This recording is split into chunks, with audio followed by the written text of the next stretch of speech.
8 de la mañana con 31 minutos, 8 con 31 minutos, tiempo para saludar al exministro de Finanzas y analista económico Diego Borja, que ya está con nosotros. Como está economista, buenos días, bienvenido, gracias por acompañarnos. Le saluda Licenia Espinel.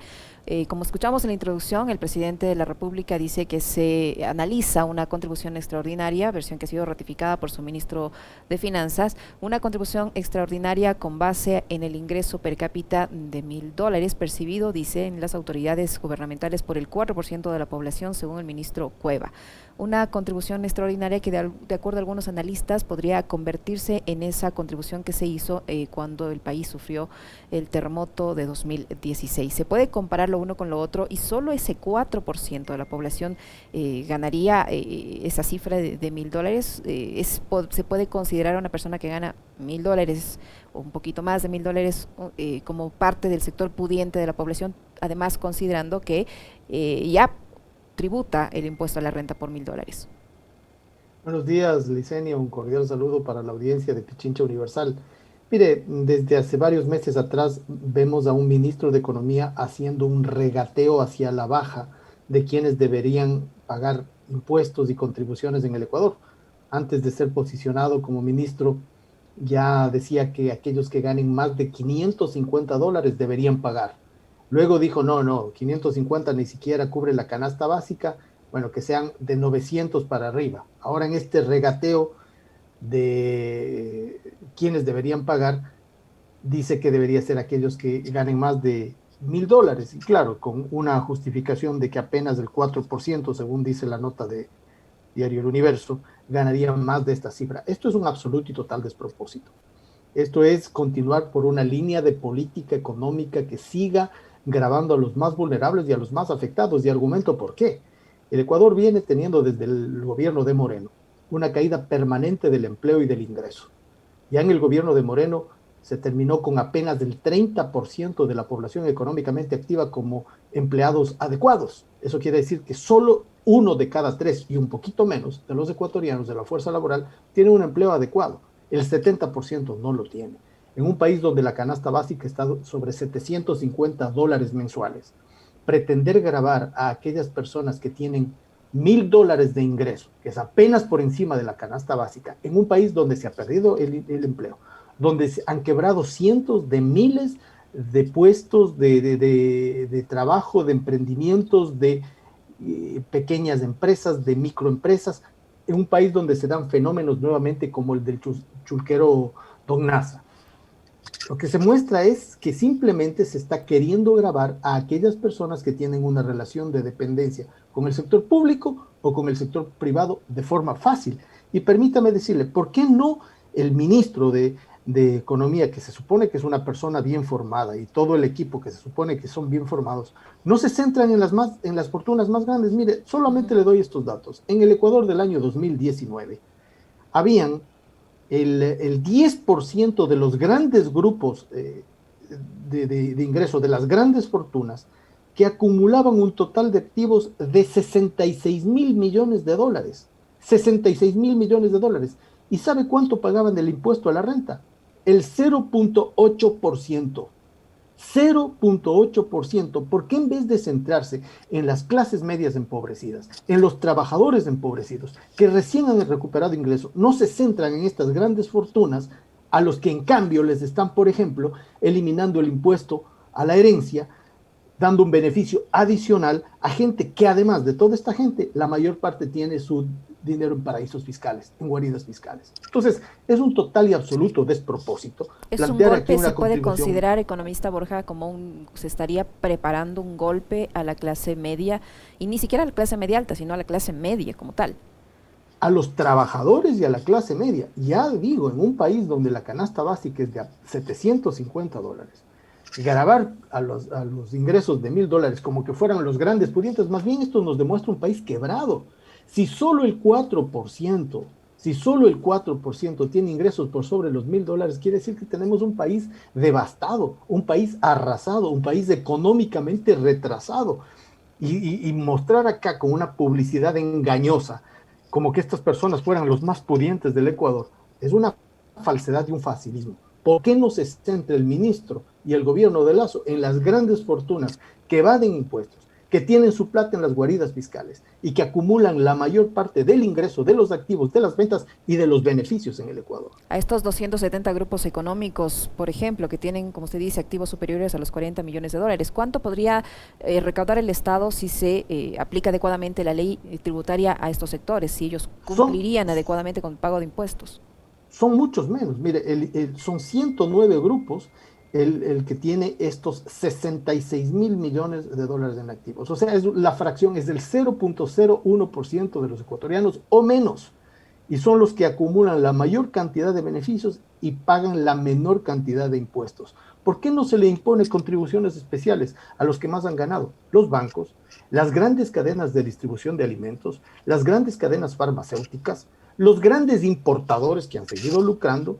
¿Por qué no a ellos en vez de a los trabajadores y las clases medias empobrecidas?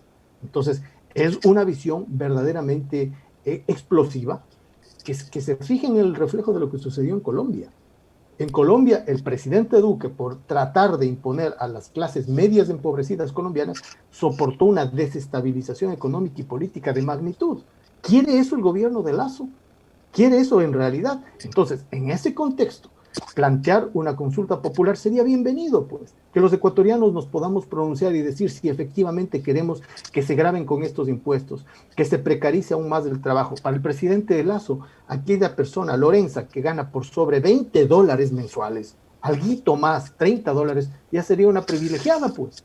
Entonces, creo que acá se tiene una visión completamente excluyente, favorable a las élites económicas, sin lugar a dudas, descarada con las necesidades del pueblo ecuatoriano. Ahora, esta versión de que apenas el 4% va a ser afectado, ¿qué tan real es? ¿Cómo poder determinar cuántas personas en la práctica ganan $1.000? Y si esa persona que gana $1.000 es el único sustento de su familia, porque no podemos asegurar que madre y padre de un hogar ganan lo mismo. No, y veámoslo a la inversa. Si solo el 4% de los ecuatorianos tiene un ingreso de más de $1.000 y se le considera privilegiado, quiere decir que el 96% de los ecuatorianos está absolutamente quebrado. Entonces, si es que partimos de ese 4%, vamos a tener que la mayoría de ese 4%, el 90% de ese 4% gana por sobre los $1.000, pero el 1% de ese restante 4% tiene los 66 mil millones que le mencionaba hace un momento. O sea, ese mismo 4% que sería privilegiado está sumamente dividido entre gente que gana muchísimo más de $1.000 y una gran cantidad de ecuatorianos que apenas están por sobre el costo de la canasta básica. ¿Por qué entonces no se grava con impuestos especiales, extraordinarios, en este momento de crisis, a los que más han ganado en la pandemia? Porque hay una fracción muy chiquita de ecuatorianos que se han súper enriquecido en la pandemia versus la mayoría de los ecuatorianos que se han empobrecido. Ahora, economista Borja, ¿cómo entender que mientras se busca o se prepara esta reforma tributaria que buscaría gravar a las personas que ganan más de $1.000 con algún tipo de contribución especial o de impuesto, entender que paralelamente se plantee la eliminación del impuesto a las herencias? ¿Qué tan beneficioso, a quién beneficia la eliminación del impuesto a las herencias y cuánto podría recaudar, dejar de recaudar el Estado con esto? Esa es precisamente la visión. Es decir, una publicidad engañosa que supuestamente elimina impuestos, elimina el impuesto a las herencias, supuestamente para todos los ecuatorianos que tienen fincas, casas, barcos, tierras, etcétera, cuando esto es una fracción minoritaria. Esa es la visión de quitarles impuesto a los que más tienen, a las grandes fortunas, y pretender solventar esa disminución de impuestos a los que más tienen con pagos extraordinarios a las clases medias empobrecidas, a los profesionales, a los empleados públicos, a los empleados privados, a los trabajadores que apenas se han podido sobrevivir durante la pandemia. Un ingreso de $1.000 en una familia es un ingreso en estas condiciones extremadamente precario, apenas por encima de la canasta básica. ¿Por qué no se centran? Mire, les encanta compararse con los Estados Unidos. Cópienle al presidente Biden. El presidente Biden ha dicho, si alguien va a ayudar a salir de la crisis a los Estados Unidos, son las grandes fortunas que se han súper enriquecido durante la pandemia. ¿Por qué no hacen lo mismo en el caso ecuatoriano? Síganle la recomendación del director del sector público del Fondo Monetario Internacional. Les encanta el Fondo Monetario Internacional. Síganle al señor. Él dice, hay que gravar a las grandes fortunas. Hagan eso en el Ecuador, pero no. porque son los amiguitos del gobierno de Lazo, son los que financiaron su campaña, son los que están en la trinca y el grupito, ¿no? Son los que se benefician de esta línea de política, haciéndole creer al país como que ya tener $1,000 de ingreso ya es ser un potentado en el Ecuador. ¿Qué alternativas le queda al gobierno para poder financiar el déficit fiscal? Hay una proforma que está ya en manos de la Asamblea Nacional y que no tiene precisamente ni la aprobación ni ahí el consenso respectivo. Esta proforma, como está planteada, ¿cómo la analiza usted, economista? Mire, es que esto es, realmente va de la mano, ¿no? Toda esta visión va de la mano. Son tres elementos: la proforma presupuestaria, el acuerdo con el Fondo Monetario Internacional y este intento de gobernar o con decretos o con consulta popular. La proforma presupuestaria no da cuenta de las necesidades del país. Apenas si se aumenta el presupuesto para salud sobre un presupuesto que ya venía caído desde los 3 años anteriores del gobierno de Moreno. Apenas si se incrementa, ni siquiera se ha llegado a los niveles anteriores. Son, le doy el dato exacto, son apenas 224 millones adicionales para salud, pero eso sí, son 871 millones de dólares para arbitrajes internacionales. Mire usted la diferencia. Se disminuye entonces presupuesto para salud, educación, seguridad, recuperación de la economía, en un país quebrado en lo social, en lo humanitario por el lado de la salud y en lo económico. Entonces no hay sindéresis, además de violar leyes y la Constitución en esa proforma presupuestaria. Bien haría la Asamblea en devolverle al Ejecutivo. Segundo, se firma un acuerdo con el Fondo Monetario Internacional en cuya página, el 8 de septiembre, se dice con claridad: a pesar de las necesidades incrementadas en la pandemia, se va a disminuir el gasto público. Confesión de parte, relevo de prueba. Y en tercer lugar, el presidente está pretendiendo gobernar con un decreto ejecutivo 95 sobre el tema petrolero, decreto ejecutivo 151 sobre el tema minero, decreto ejecutivo 165 sobre volver a los arbitrajes internacionales, decreto ejecutivo 170 para eliminar en el año 2021, 2022 y 2023 el gasto permanente financiado con ingreso permanente. Entonces, es una visión absolutamente antidemocrática, por un lado, pero sobre todo que golpea a los sectores sociales y a las clases medias, en beneficio de las élites. Economista Borja, el presidente Lazo ha dicho que el acuerdo, este nuevo acuerdo, no sé si en realidad hay acuerdo, lo que hubo fue una revisión de las metas en base a la nueva coyuntura política, pero que este nuevo acuerdo con el Fondo Monetario Internacional va a servir para financiar proyectos sociales. Es así, el Fondo Monetario financia proyectos sociales para empezar. Segundo, se espera la llegada de recursos del exterior que permitirá disponer de una liquidez de 4.500 millones de dólares para financiar diversos proyectos, dijo el presidente. Y según el gobernante, el acuerdo con el organismo internacional permitirá a las arcas fiscales ecuatorianas vivir un periodo de tranquilidad para lo que resta del 2021 y el 2022. A ver, vamos por partes. Si es que el objetivo básico es no tener déficit fiscal a costa de disminuir el gasto en salud, en educación, en seguridad y en empleo, lo van a cumplir.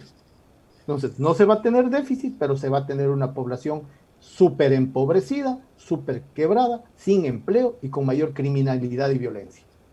¿Qué queremos los ecuatorianos?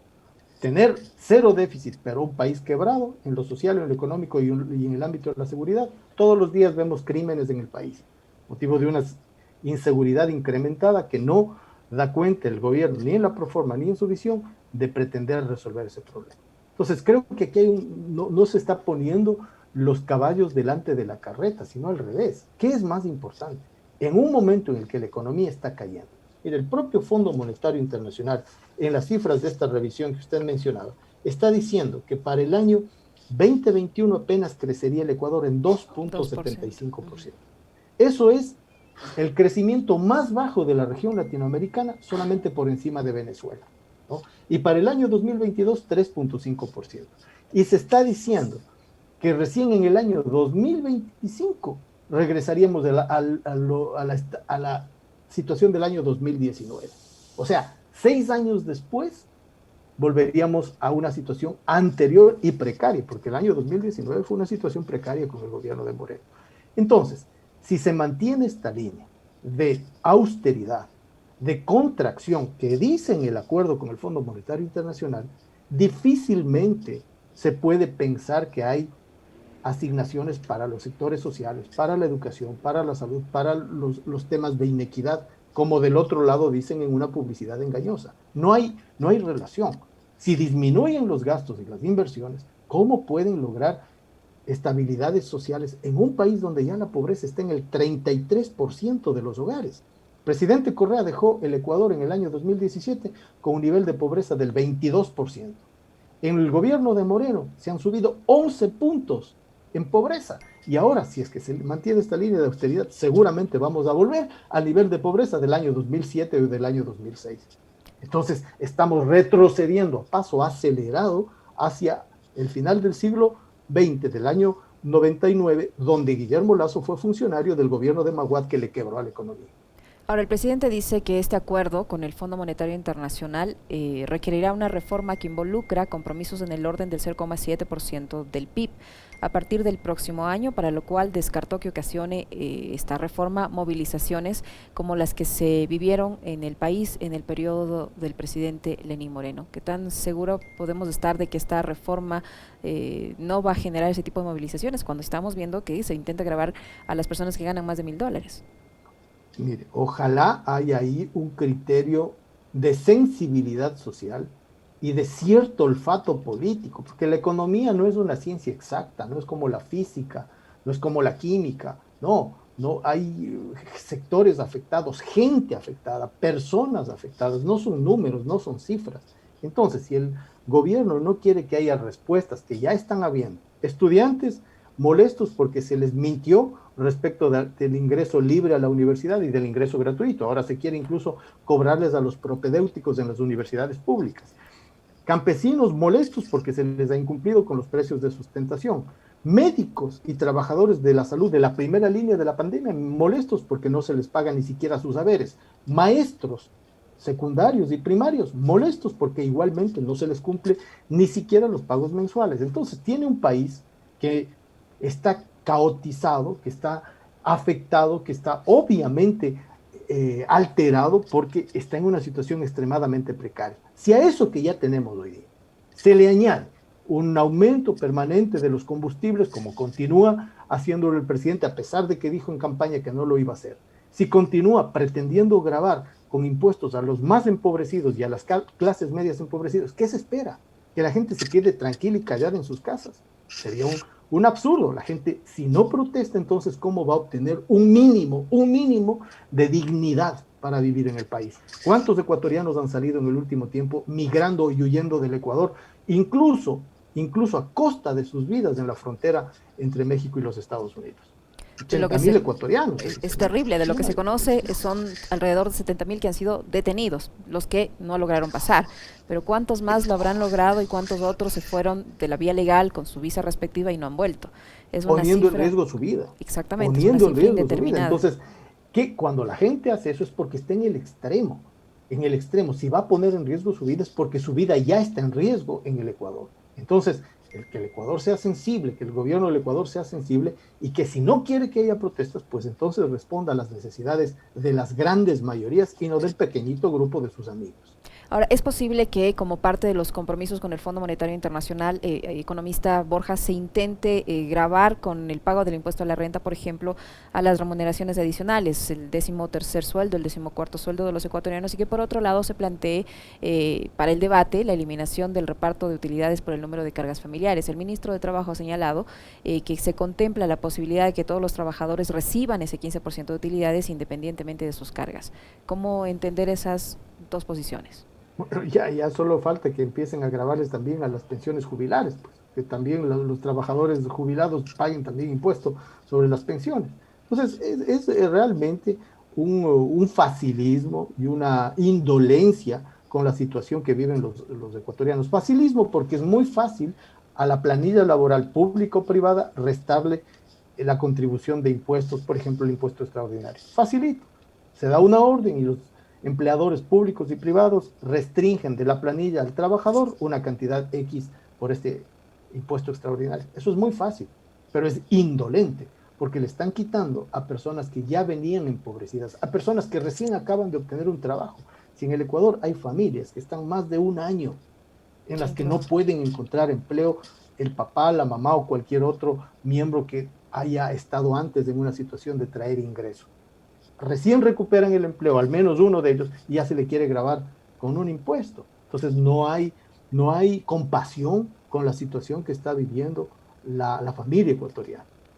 Tomando en cuenta siempre las exigencias que hace el Fondo Monetario Internacional, ¿se puede creer que esos recursos que vengan de ese organismo multilateral van a ser usados para proyectos sociales o van a ser puestos en la Reserva Internacional o puestos para pago de deuda? Bueno, a ver, de acuerdo a lo que se ha dicho, esta emisión extraordinaria de los derechos especiales de giro, que al Ecuador le correspondió alrededor de 950 millones en dólares, ¿no? Ya ha entrado en la proforma presupuestaria como parte de los ingresos, ojalá para resolver estos grandes problemas sociales. Así debería ser, porque de acuerdo a al propio estatuto constitutivo del fondo, esos recursos son de la República, no son del Banco Central, son de la República y tienen que ser usados en lo que la República defina. Así Pero es si lo la que República estipula define incluso pagarle a Perenco, por ejemplo, con esos recursos. entonces es una decisión ya no del Fondo Monetario, sino una decisión del gobierno nacional y sería un despropósito como parece serlo, porque están asignando 871 millones de dólares para laudos arbitrales en la actual proforma, versus 294 para salud, versus 294 para salud en medio de una pandemia que no ha culminado. Todavía tenemos contagios y muertes por el COVID en el Ecuador y masivos, ¿no? Entonces, ahí no hay relación, no hay relación. El presidente Lazo gana las elecciones diciendo, sí, que es neoliberal, que es privatizador, que está de acuerdo con los tratados de libre comercio, pero gana también diciendo que no va a aumentar precios de combustibles, que va a dar libre ingreso a las universidades, que va a cubrir las deudas con los gobiernos locales, municipios y prefecturas, que va a pagarle al IES y nada de eso vemos en la proforma. Entonces también hay una mentira que se le hizo al país en las elecciones, hay unas ofertas que se le hizo que no se las está cumpliendo. Y eso también es corrupción, porque decir una cosa en las elecciones y hacer otra cuando se es gobierno también es utilizar el poder para falsear la verdad. Y entonces, en medio de eso, una consulta popular sería bienvenida, pero no una engañosa, pues. No una en la que le digan al Ecuador, quiere usted mantener la dolarización y por otro lado precarizar el empleo como usted estaba mencionando. No, una consulta en la que la gente diga, a ver, ¿está o no de acuerdo con una línea de aumentar impuestos a las clases medias y a los trabajadores, precarizar aún más el empleo, entregar todo el sector petrolero, como lo está haciendo con el decreto 95 a las grandes transnacionales? ¿Estamos de acuerdo con eso? Entonces yo creo que los ecuatorianos tendrían que reflexionar adecuadamente y ver si es que ratificamos esa línea de política económica, que ya vemos que es totalmente contraproducente, o votamos en contra. ¿Qué tan viable es, economista Borja, lograr acuerdos de libre comercio, como ha dicho el presidente de la República, con las primeras 10 economías del mundo y que se podrían generar inversiones extranjeras para el país por alrededor de 30.000 millones de dólares? ¿Es factible o no es factible hacer eso? Lograr acuerdos comerciales, que ojalá fueran acuerdos comerciales, podría ser si es que hay un gobierno que tiene claridad de qué tipo de acuerdos quiere hacer. Pero estos llamados acuerdos comerciales, entre comillas, son tratados de libre comercio, donde no solamente hay temas comerciales, que serían muy beneficiosos, no, hay temas de propiedad intelectual, hay temas de compras públicas, hay temas de arbitrajes internacionales, hay temas de inversiones en sectores estratégicos de la economía, hay temas de privatizaciones, etcétera. Entonces, no es un tema de acuerdos de libre comercio, que ojalá fueran así. Claro que es beneficioso para un país como el Ecuador tener acuerdos de comercio con todas las economías, y eso habría que impulsarlo, pero los TLC no son eso. Los TLC son mucho más que eso, por eso tenemos que los TLC han afectado a los países que lo han firmado a sectores vulnerables, como por ejemplo al sector agrícola, al sector lechero, que no pueden competir con países, con economías que subsidian enormemente a la agricultura. Entonces, los tratados de libre comercio no son de libre comercio, son de libre para unos y de atado comercio para otros. Economista Borja, por el tema de la dolarización está nuevamente el debate en la consulta popular, que podría incluir una pregunta en ese sentido de si el Ecuador quiere mantenerse con la dolarización, fortalecerla, no sé. El presidente ha mencionado que por allí va una de las interrogantes. Ayer el bloque de UNES presentó una propuesta de enmienda constitucional para que se declare el dólar como la moneda oficial del Ecuador. Si bien toma más tiempo esta enmienda constitucional en su trámite en la Asamblea Nacional, es más económica que someter esto a consulta consulta que podría costarnos entre 60 y 80 millones de dólares convocar una consulta. ¿Cuál es la forma más adecuada para que el dólar sea oficialmente la moneda del Ecuador? Bueno, aquí hay dos puntos. El uno es, con la iniciativa de UNES, quitarle al tema de la dolarización como el enganche para meterle al Ecuador gato por liebre. Y decir, ya, queda fuera de la discusión de la consulta popular al tema de la dolarización, porque estamos planteando una enmienda en que quede clarísimo que el dólar es la moneda oficial del Ecuador. Eso es políticamente adecuado, porque le quitamos de en medio a una publicidad falsa que tendría que hacer el gobierno para ganar una consulta popular donde quiere meter otras cosas, porque el objetivo no es preguntarle a los ecuatorianos si quieren o no la dolarización, porque la mayor parte estamos de acuerdo en que se mantenga ese sistema. El objetivo es hacer una reforma tributaria regresiva, hacer una reforma laboral que precarice el empleo, hacer una reforma petrolera que entregue el recurso petrolero a las transnacionales, hacer una reforma minera que le quite toda posibilidad de control, incluso ambiental, a las mineras, hacer una reforma a los sistemas de arbitraje para que el Ecuador pueda volver al CIADI y sigamos recibiendo multas como la de Perenco y otras más, muchísimo más altas, como la que se podría venir por el tema de Texaco, por ejemplo. Ese es el verdadero objetivo. Entonces, si le quitan al tema de dolarización de la consulta, podríamos discutir lo que realmente quiere el gobierno discutir, que son estas otras reformas. Y ahí veremos si los ecuatorianos se dejan nuevamente engañar con este tipo de falsedades, discutiendo lo real, tributos, precarización de empleo, reforma petrolera, minera, etcétera. Muchísimas gracias, economista, por su tiempo, por la información que nos ha proporcionado. Muy interesante siempre conversar con usted, el economista Diego Borja, exministro de Economía, analista económico que ha estado con nosotros. Gracias, economista Borja. Gracias, Vicente.